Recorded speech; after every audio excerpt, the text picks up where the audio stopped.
Hello Internet, Taliesin here, and today we are talking the Shadowlands, and we are talking questions, because I'm as hyped as anyone about Shadowlands, but I have questions. And yes, obviously a lot of those questions are things like, seriously though, what is the Swolekin training program, because I really need to get on that program, except occasionally I'll try and remember leg day, or does the Shadowlands have a sun, and if not, how are there any shadows, and of course, where are the Tuskars though, although granted that one is obvious, there are no Tuskars in the Shadowlands, because Tuskars don't die, because who would ever kill a Tuskar? Exactly. And yeah, there are some big lore questions that we'll be asking in this video, but also big questions about how this game is even going to work. Questions that we need answers to as a player base, but also which the devs making Shadowlands need answers to as well, because as was repeated often at BlizzCon this year, a lot of the questions we're going to ask, even Ian doesn't have an answer for yet, which is fine, but he's really going to need to find some sooner rather than later if Shadowlands is going to be the fresh, new, clean slate that we kind of need it to be. So join us as we talk covenants, soul bindings, class changes, gearing, legendaries, raids, Anima, Bolvar, Sylvanas, the Jailer, and more in our 13 biggest questions about World of Warcraft Shadowlands, okay? Go, go, go, go, go, go, go, go. When will it release? I think this is a pretty good place to start. When will we actually be able to get our hands on the new expansion? Because yeah, I know we haven't had 8.3 yet, and yes, I know I always said that Ny'alotha and N'Zoth and Lovecraftian fun times were my super all-time dream patch, and that's definitely true. I don't wear this transmogruning fleshy eye hat because it goes with anything, okay? I wear it to show my unending dying love to our tentacly overlord in the hope that he will favor me when the Black Empire returns, or at the very least give me a biscuit or something. I'm all about Ny'alotha, okay? But even then, honestly, since BlizzCon, if you gave me the choice as to whether to have Rise of N'Zoth launch tomorrow or Shadowlands, I'd be like, okay, yeah, thanks Hentai Daddy, you're awesome, but catch you later because it's death time, baby. Look, I'm just easy, okay? But I appreciate that even if everyone worked like really hard, it's unlikely that Shadowlands is actually going to launch tomorrow, and it seems like it would be pretty easy to predict when we might expect it. Blizzard have fallen into a nice routine recently of an August to September launch window for Warcraft stuff. It's where Legion, BFA, and Classic all fell, and the reason for that is pretty obvious. It's an effort to get away from those year-long final patches that garnered so much criticism in Cataclysm, Mists, or WoD, because whatever people say, the release schedule of content in a subscription MMO is a major factor in how successful we judge that content to be. 7.1 in Legion wasn't such a great patch just because it had loads of really good content, but also because of how quickly it came on the heels of the Legion launch. Both those things were important. If 8.1 and 2 had matched Legion's 77-day schedule, then I honestly think the content would have been a lot better received. That said, I just can't help but feel that we might be waiting a bit longer for Shadowlands than we're used to. We know that Rise of N'Zoth won't be arriving until 2020. There's been no mention of a Shadowlands beta that I've heard of yet, and like we said in the intro, Blizzard still hasn't made a lot of the important decisions regarding some of the main features and systems of this expansion yet. Added to the fact that after the Azerite armor debacle and the sense that many players had that BFA was slightly rushed to release, they'll be fully aware that they really need to get this one right. So I think we may be looking at a November or even December release. That being the latest it can possibly be without breaking the terms of service of the pre-purchase. I think it's gonna be a late one, but please let me be wrong. I just want to be a vampire dude, okay? That's all I want.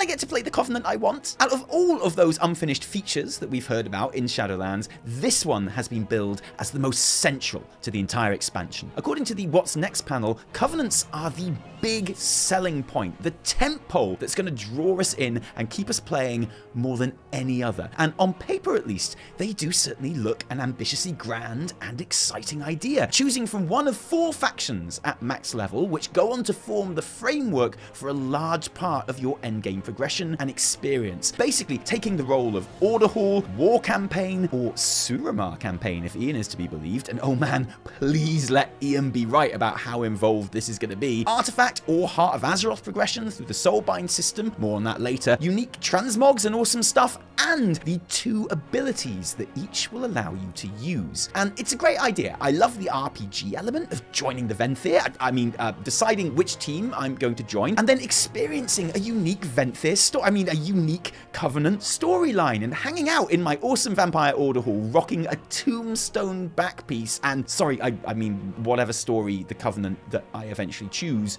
will give, and whatever transmog depending on my choice. Maybe you like Ardenweald because those animal forms totally speak to you, and I get that. Maybe you like Bastion because you want to hang out with Swolkins, or perhaps you fancy building your own abomination with the Necro Lords, and maybe you like the idea of being called a Necro Lord because you're 12 years old. The point is, it's quite likely that you've already made your choice about which Covenant you want to play for already, and that's behind what I think is the biggest question most of us have about Covenants right now. Will you really be able to choose the one that you want? Because, you know, we've played this game before. We're not stupid. We look at those 2 Covenant abilities, one standard racial type movement ability and one class specific, and we know that whatever anyone says, there's going to be an objectively best Covenant for most classes or specs. So I can love the Venthyr as much as I like, but if my optimum Covenant ability comes from Bastion, then I can either stick steadfastly to my glorious Vampy boys but go through the entire expansion knowing that I'm playing my class suboptimally, or I can suck it up, pledge my sword to the Kyrians for the deeps, but be stuck with a team that I don't love from an aesthetic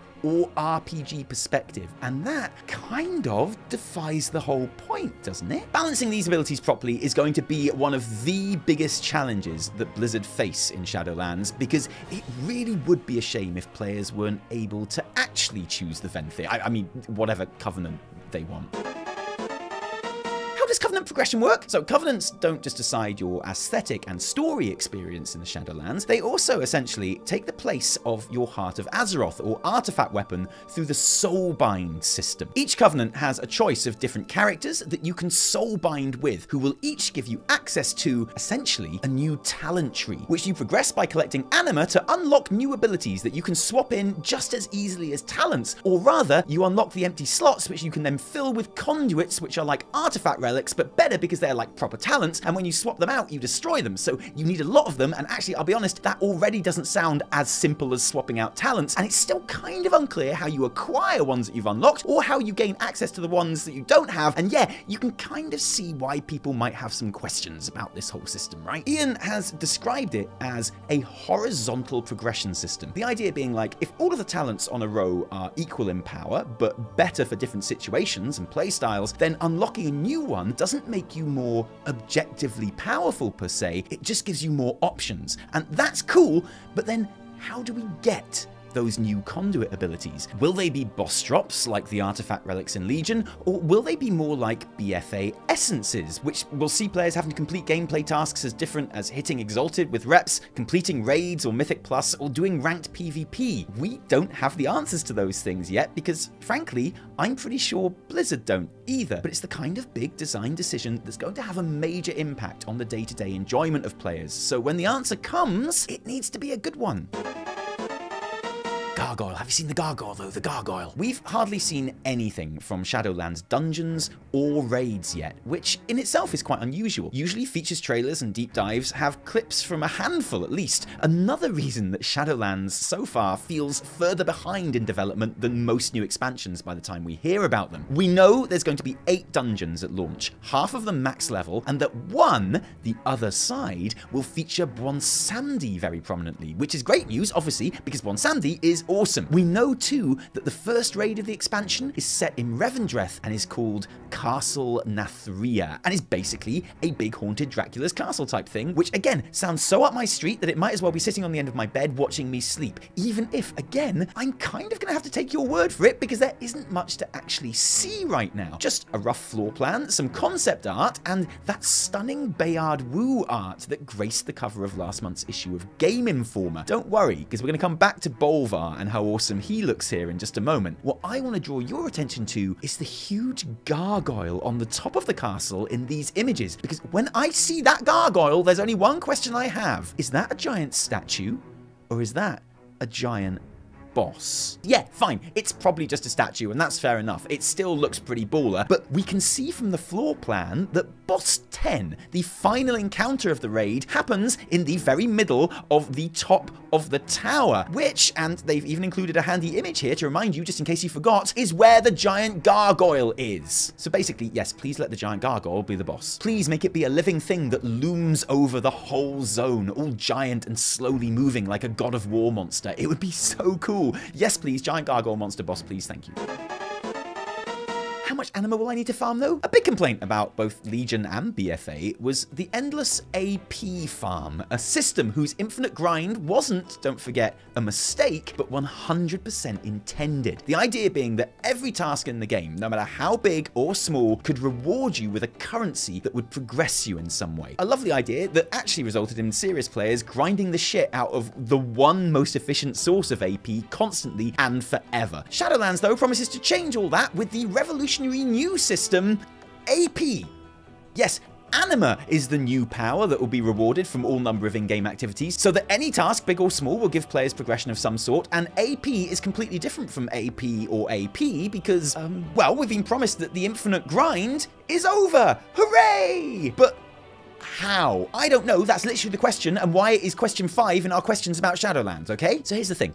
Collecting Anima is obviously important, and not exactly something that you can nope out of if you want to take the game even slightly seriously. You need Anima to progress your Soulbind tree, for one. It seems to be an important part of Torghast, for another. So gathering Anima is clearly a vital thing to do. So the question is, why is the endless grind over? What happens if I do endlessly grind it? But it will likely come back to that horizontal progression idea again, and the buzzword player agency. There's likely going to be a minimum amount that you're going to want to gather each week to keep up with your character's power progression at max level, but perhaps after that, any Anima that you collect in a week is only useful for cosmetic stuff, progress towards your Covenant mount appearance, or your back pieces, or stuff like that. And that sounds like a great idea and all, but if there is indeed essentially a cap on how much Anima can benefit your character's power or Soulbind progress in a week, doesn't that mean that your Soulbind progress is essentially time-gated? Ooh, and I know how much you all hate that word, okay? So this is another tricky balancing act that Blizzard is going to have to pull off to answer this question in a way that satisfies everyone. Game design is difficult, isn't it? Oh, the Maw looks annoying. How annoying is the Maw? The most mysterious zone of the Shadowlands so far is the Maw, the max level zone, which is essential to both the story of the expansion and endgame play, seeing as this is where Torghast, the Tower of the Damned, is located. More on that later. Now, the whole story of Shadowlands is that all the souls are being directed straight to the Maw when they die, instead of being shared out between all the other zones like they're supposed to be, meaning that those other covenants are being starved of solely Anima resources and becoming weaker, while the Maw and its mysterious leader, the Jailer, is becoming more and more disproportionately powerful. We'll talk about Torghast in a minute, but this question revolves around the zone itself. A zone that has been described as a super dangerous zone full of super dangerous enemies who can totally kick your ass and who are more likely to kick your ass the longer you stay there, as everything you do in the Maw will attract more and more attention from the Jailer, who will send, oh for goodness sake, more and more kick-ass enemies after you to kick your ass. So the question is, how annoying is that going to be? And what's the point of going to the Maw anyway? We have to go there to get to Torghast, sure, but is there any other reason? Are there world quests or dailies or story quests or farms? And once you've got so much of the Jailer's attention that negotiating the zone becomes impossible, how does that reset to normal level? Do you just need to leave the zone and come back and everything's back to normal? Or is it a case of, tough shit dude, the Jailer is now on your ass, you're done with the Maw for today, sucks you didn't get everything you needed done, right? Again, I suspect Blizzard doesn't even know the answers themselves yet, and it'll be really interesting to see which direction they go with it. But whatever happens, there is definitely a lot more we need to learn about this zone, whose name I've completely forgotten now, sorry.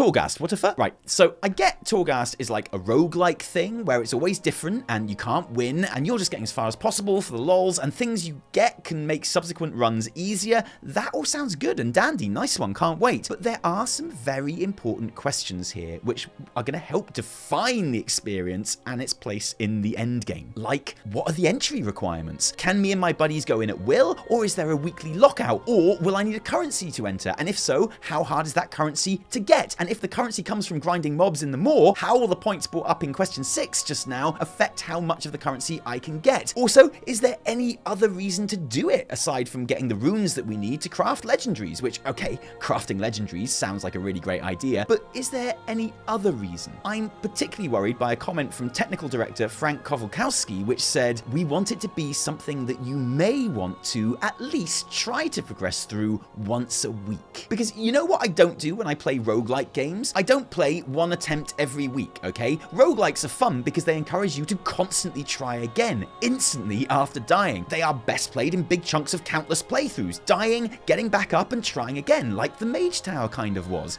Not once a week. Once a week doesn't make me think of a cool rogue like Blizz. Once a week makes me think of Withered Training. Nothing against Withered Training, like, because it was, you know, it was fine. It was absolutely fine. But when I pick up a cool new roguelike game on my Switch, because I'll basically play any old shit on the Switch if it's got cool 16-bit graphics, I am not thinking, ooh, I hope this is just like Withered Training, am I? That's like literally the opposite of what I'm thinking, and it's the opposite of what I want from Torghast, just saying.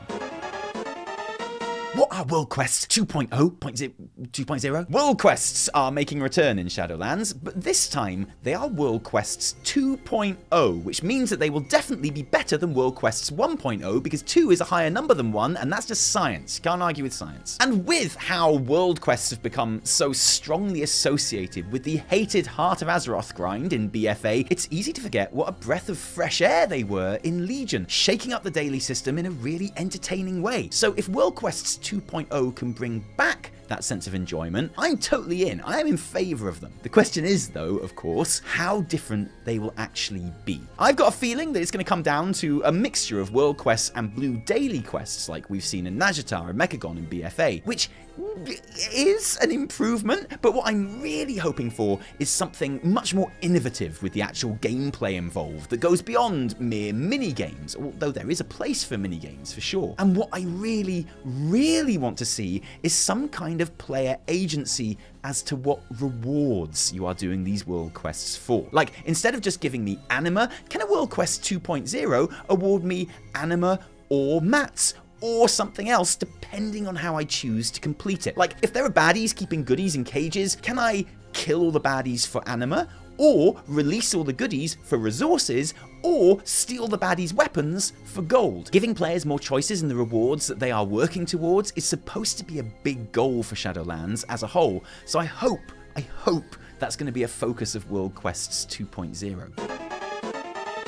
So that class de-pruning, do you want to tell me about that? I know everyone loves it, and it makes a good headline, but I'm not quite won over by the whole class de-pruning thing yet. I mean, am I glad curses are coming back for warlocks?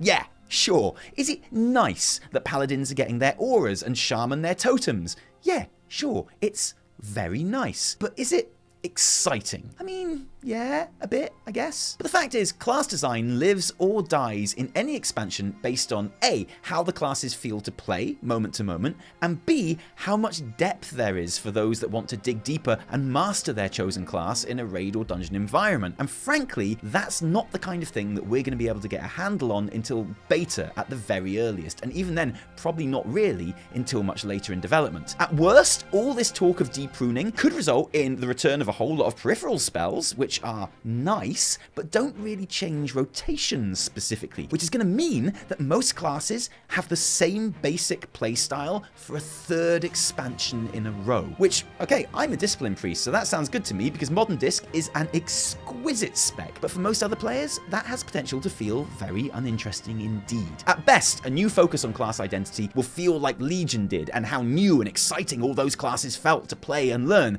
so fingers crossed this most important of questions gets a good answer this time round. Oh, and seriously, give us Two-Handed Frost, okay, Blizz? You already baited us at the deep dive panel with a picture of it, but then not mentioning it at all, you filthy teasers. Just give us Two-Handed Frost, okay? It's easy.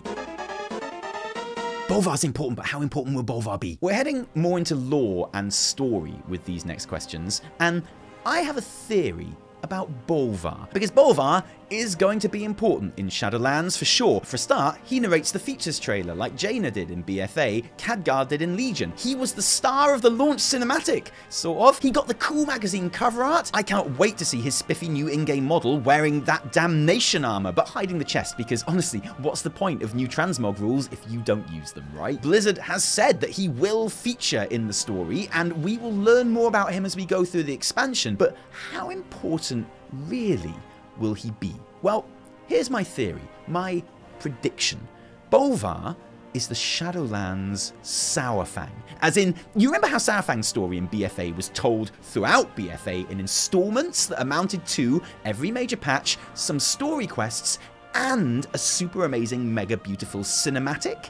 Well, I look at that super amazing, beautiful new Bolvar model from the launch cinematic, and I think, you know, it sure would be a shame if they didn't use that beautiful model again, wouldn't it? Like, it seems like a lot of work has gone into that model if you're just not going to use it again, right? So I think Bolvar's story will be told in the same way. Story quests every major patch, but also a new Saurfang-style cinematic. Who knows, maybe he'll even have a similar arc where he seeks out redemption to atone for perceived past sins by reconnecting with other important characters and ultimately, nobly sacrificing himself for the greater good. Who knows? But basically, I think we'll be seeing a lot of Bolvar in this expansion. I think he's very important.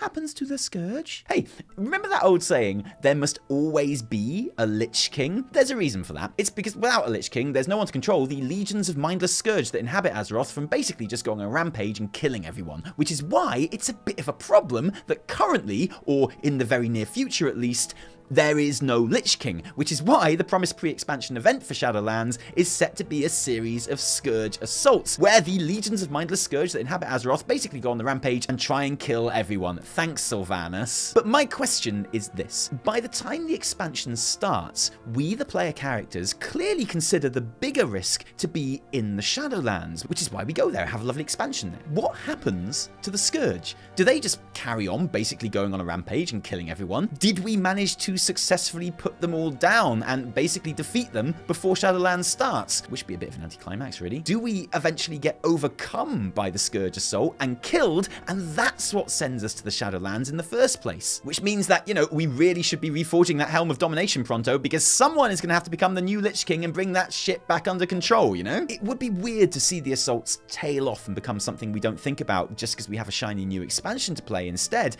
and I hope Blizzard finds a good narrative reason why we no longer have to deal with them and can leave Azeroth to fend for itself. Who is the jailer? Considering most of my concerns about Shadowlands so far stem from how little we know about certain things, it's ironic that one of my favourite things about the entire expansion so far is specifically because of how little we know about something. The Jailer has been billed as Sylvanas' partner in crime in the new expansion, and although all we've seen of him is that ominous shadowy form so far, already he gives Shadowlands something that Battle for Azeroth sorely lacked: a big bad. I have nothing but respect for the bravery that BFA had in how it approached its story and the way it was delivered. I still think it easily surpasses every other expansion in that regard, but already having a big evil looking dude who we can go, this guy, this is the guy doing the bad stuff, okay, gives Shadowlands a focus and a center that BFA honestly still hasn't quite nailed, even leading up to 8.3. And yeah, I'm sure it's going to turn out to be a lot more complicated than that. There are a ton of questions surrounding the Jailer, like, is he chained down?